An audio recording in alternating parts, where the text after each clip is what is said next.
Alright, so buckle up for this one. It's a true story about a guy working as a signal technician in Western Australia. Let's call him the Plaintiff. His job: keeping things on track, literally. But on the first day of November, everything went wrong. And I mean derailment wrong. So our guy is doing his job on a railway line for big mining company. It's a usual day at work until a series of unfortunate events unfolds. He's asked to unlock a derailer, to keep the train on the tracks. But, surprise, the safety mechanisms fail, and a fully loaded iron ore train derails. Carriages crash, iron ore spills everywhere, and the scene turns into a disaster zone. But here's where it gets tricky. The Plaintiff was near his utility vehicle when all this went down. He wasn't exactly chilling, but let's just say he wasn't as close to the train as he initially claimed. The court later found out that his description of being pinned by the ute door, not quite accurate. Still, the derailment had a lasting effect on him, leaving him with severe post-traumatic stress disorder, often known as PTSD, as well as anxiety and depression. But hey, let's not jump to conclusions too quickly. The court acknowledged that PTSD can seriously mess with memory, so while his story did evolve over time, some details got hazy, it's not uncommon for trauma survivors to struggle with consistency. It wasn't all about exaggeration, it was about a genuine psychological impact. Now, fast forward to the courtroom.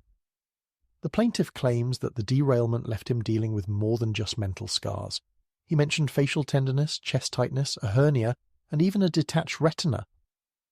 But here's the thing. None of these physical injuries were linked to the train derailment. Yep, the court dug deep and concluded that those injuries likely had other causes. So, while the psychological trauma was very real, the physical claims, let's just say they didn't hold up. Now, you might be wondering, how do we know the psychological injuries were legit? Well, this is where things get interesting. Several psychiatrists weighed in, Dr. Peter McCarthy being one of them.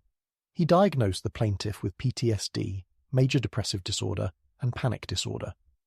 Dr. McCarthy made it clear the derailment had triggered a massive flare-up of PTSD symptoms which had been lying dormant for years, and it wasn't just him. Another psychiatrist, Dr. Edward Smith, initially thought the Plaintiff had adjustment disorder, but later revised her diagnosis to PTSD after seeing how severe the symptoms had become. So, yeah, this wasn't just in his head. The mental health toll was very real. And here's the kicker. Despite all the legal back and forth, the court ruled in the Plaintiff's favour. They held big mining company responsible for negligence. After all, safety protocols should have been watertight. And for his psychological injuries, he was awarded just under $200,000, to be exact $195,919.80. So what do we take away from this? Well, workplace safety isn't just about avoiding physical injuries. Mental health matters too. The court made it clear that companies need to protect their employees from foreseeable psychiatric harm, especially in high-risk environments like mining. In the end, this case wasn't just about a train crash. It was about the cost of overlooking mental health. Oh, and here's the twist. Even though big mining company tried to argue that the Plaintiff had pre-existing issues from his military days in South Africa, the court didn't let them off the hook. Why? Because of the Eggshell skull rule.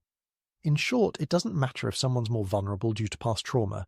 If your negligence makes things worse, you're still liable. And that, my friends, is why big mining company had to cough up nearly $200,000. Now, is there more to this story? Of course. The Plaintiff's battle wasn't just with the mining giant. It was also with himself, his past trauma, and a justice system that had to wade through layers of conflicting testimony. But in the end, he walked away with a win. Maybe not the perfect victory, but a win nonetheless.